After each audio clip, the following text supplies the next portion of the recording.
Foxy was worried about Jigs. He never told her to be ready to go somewhere, and now showed up. That was unlike her man, so she automatically felt that something was wrong. Precious came in from an early morning date and could immediately see that something was wrong by the worried look on Foxy's face. Girl, what's wrong? Precious asked her favorite wife in law.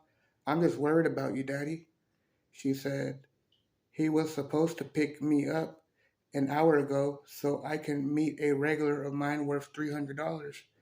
And you know, Daddy ain't gonna pass up that kind of money. I guess you're right, girlfriend, Precious said. What do you think happened to him? Do you think he's in jail or something worse? I really hope he is in jail because we'll bail him out, Foxy said. I don't know what I would do if something has happened worse than that. They called Jazzy and Chi Chi and told him what was up. Jazzy had been with him the longest, other than Brandy, so she knew more about who to contact than they did. Don't worry, you guys, Jazzy said. I'll find out where Daddy is.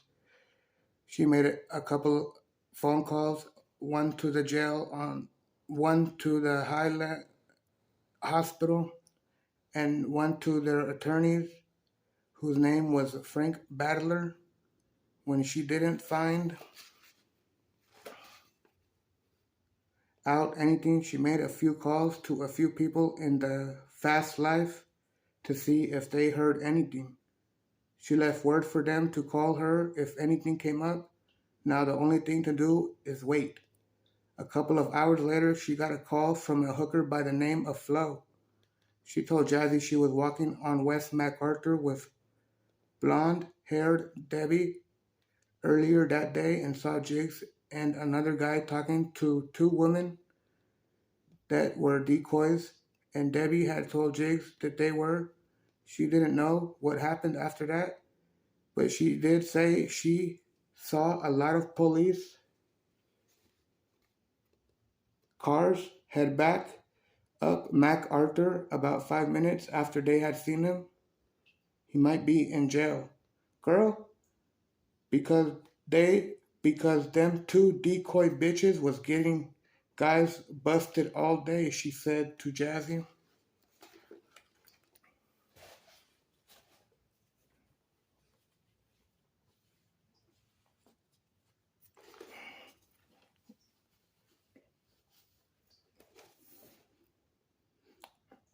Jazzy thanked the woman for her information and hung up. Then she called Foxy and Precious back and let them know what she had heard, and they called Frank Battler back to see what he could find out.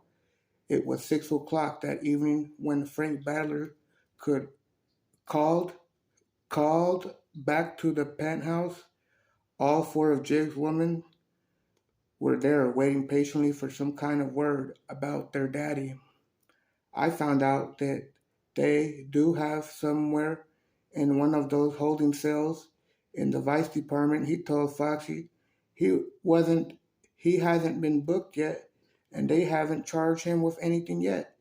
You know, they have 72 hours to charge him and it's Friday. The weekends don't count. So we're talking about Tuesday evening. I found out that he got caught up in a sting operation being conducted by the pimp squad on West MacArthur. When will he get a bail? Foxy asked him. Yeah, Chi Chi said. We're gonna get our daddy out as soon as he has a bell, a bell.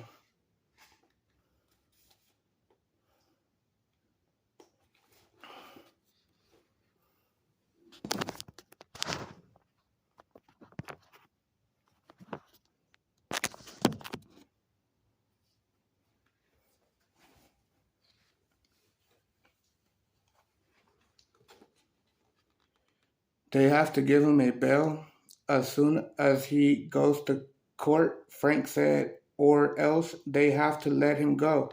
But I'll keep you informed on what's happening with him, so don't you guys worry. And he hung up. We might as well go to work, you guys, Foxy said. Daddy's problem, probably, Daddy's probably gonna need bail money and we don't know what it's gonna be. Hey, why don't somebody be here at all times? Chi Chi suggested. That way, whenever he calls somebody, we'll catch it. Quote, yeah, that's a good idea. Yeah, that's a good idea, Precious agreed. We could stay home in 4 2-hour shifts. Since it's four of us, who wants the first shift? Chi Chi asked. Not me, girl, Foxy said. I want to go to work. And she ran to the bathroom to get herself ready. I'll take the first shift.